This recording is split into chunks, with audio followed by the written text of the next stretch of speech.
The world still holds wild places, untouched by modern life, where survival is a daily test. Today, we journey to two of the most remote environments on Earth, the Amazon rainforest and the swamplands of West Papua, Indonesia. In the Amazon, we'll learn the ancient skills of tribes who hunt the formidable, giant river otters. Then, we cross the globe to meet the Korowai, a people who build their homes high in the forest canopy, living as their ancestors did. Both places demand a deep, intimate knowledge of nature where survival is a full-time job.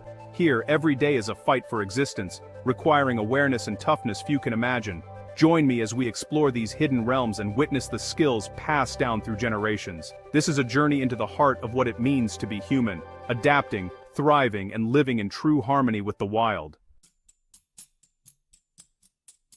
The Amazon River is a world of breathtaking beauty and lurking danger, a place where life and death are constantly intertwined beneath the dense green canopy and swirling waters. Its waters are home to legendary creatures, ferocious piranhas, stealthy anacondas, and the remarkable giant river otter, which locals call the river wolf for its power and cunning. These otters are true apex predators, growing up to 6 feet long and weighing over 70 pounds. They hunt in tight-knit family groups, working together with remarkable coordination and intelligence. Their complex calls echo through the jungle, a symphony of whistles and barks as they patrol their territory.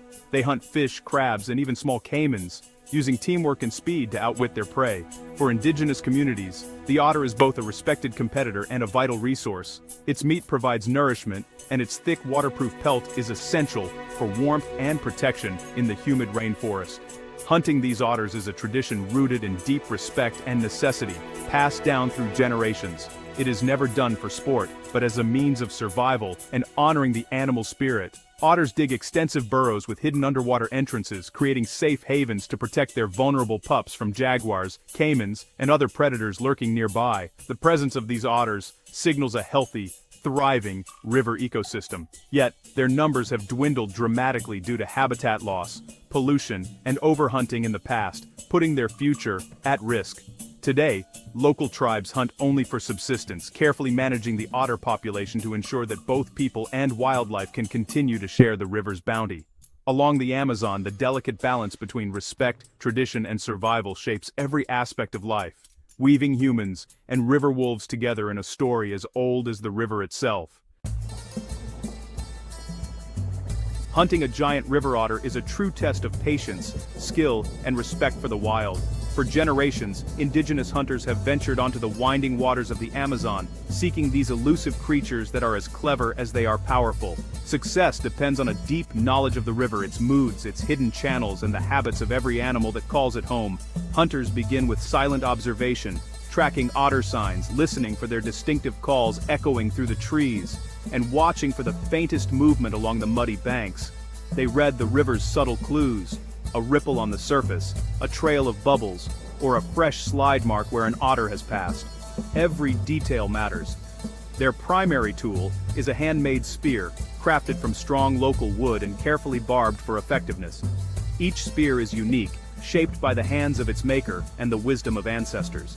Some hunters prefer bows and arrows, their tips coated with natural poisons derived from rainforest plants, a technique perfected over centuries. Each weapon is chosen with care, tailored for the specific challenges of the hunt and the temperament of the hunter. The dangers are real. A cornered otter is fierce, capable of defending itself with surprising strength and agility, and the river itself hides its own threats.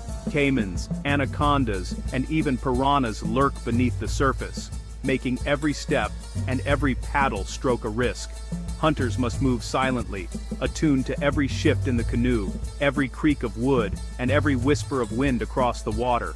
One mistake, a sudden movement, or a misplaced step could be fatal, not just for the hunt, but for the hunter as well. Success demands hours of silent paddling, sharp eyes that miss nothing, and the patience to wait for the perfect moment, sometimes in the stillness of dawn or the fading light of dusk. The hunter may wait motionless for what feels like an eternity, heart pounding, senses heightened, ready to act in an instant. The throw is a moment of pure focus, requiring the hunter to account for the water's distortion, the otter's swift movements, and the unpredictable currents of the river. These skills are honed over a lifetime, passed down through generations as elders teach the young, sharing stories and techniques that keep the tradition alive. The hunt is not just about food, it's a testament to the deep bond between people and the wild, a relationship built on respect, understanding, and gratitude. Every successful hunt is survival in its purest form, a moment of triumph that feeds families and strengthens community ties. It's a tradition that keeps both culture and ecosystem in balance, ensuring that the river's gifts are never taken for granted. In the Amazon, the art of the hunt is more than survival, it is a way of life, a living connection to the land, the water, and the spirit of the forest. Tracking a giant river otter is a silent dialogue with the jungle. Hunters read the forest floor and riverbanks, mud depressions, broken twigs, and fresh tracks reveal the otter's path. On the river they watch for ripples, wakes, and the faintest sounds, each clue guiding them closer. Patience is key. Hunters may follow otters for days, learning their patterns and territory. They observe which lagoons are favored and when otters are most active. This is not a chase, but a strategic pursuit, blending into the river's rhythm. The knowledge required is instinctual, built over generations. Hunters know when to approach and when to wait, respecting the otter's intelligence and family bonds. Wisdom, not just information, separates survival from failure. The connection between hunter and hunted is built on respect and necessity. In the Amazon, tracking is as much about understanding as it is about skill. It's a profound relationship with the natural world. Leaving the Amazon, we enter the swamps of West Papua, home to the Korowai, one of the world's most isolated peoples. Here there are no roads or trails, only endless jungle and mud. The Korowai's isolation is total, protected by dense forest and crocodile-infested rivers. Their society is self-sufficient, relying solely on the jungle for food, shelter, and medicine. There is no electricity, no running water, and few metal tools. Life is governed by the sun, the seasons, and a deep understanding of the land. The Korowai know every plant and animal, building shelters in hours and treating illness with jungle remedies. Their world is a living link to humanity's past, shaped by daily survival.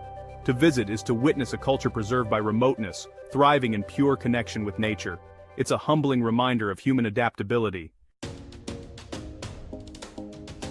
The Korowai are true masters of the treehouse, ingeniously building their homes high in the jungle canopy, sometimes perched more than 100 feet above the forest floor. These remarkable structures seem to float above the endless green, blending seamlessly with the towering trees.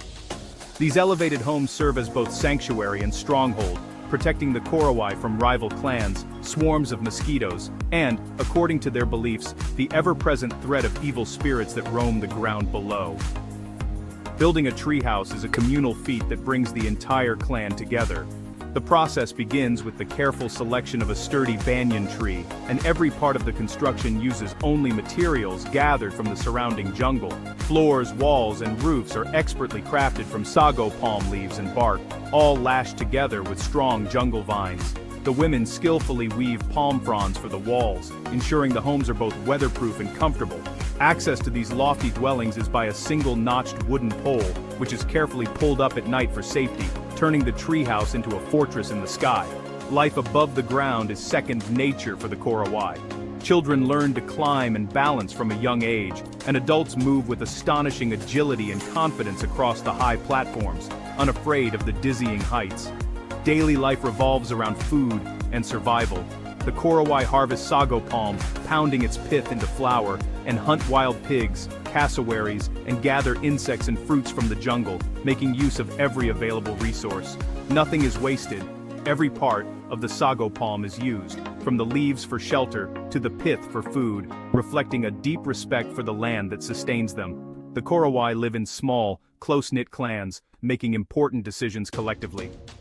Elders pass down wisdom, survival skills, and the stories of their ancestors through lively discussions and shared experiences.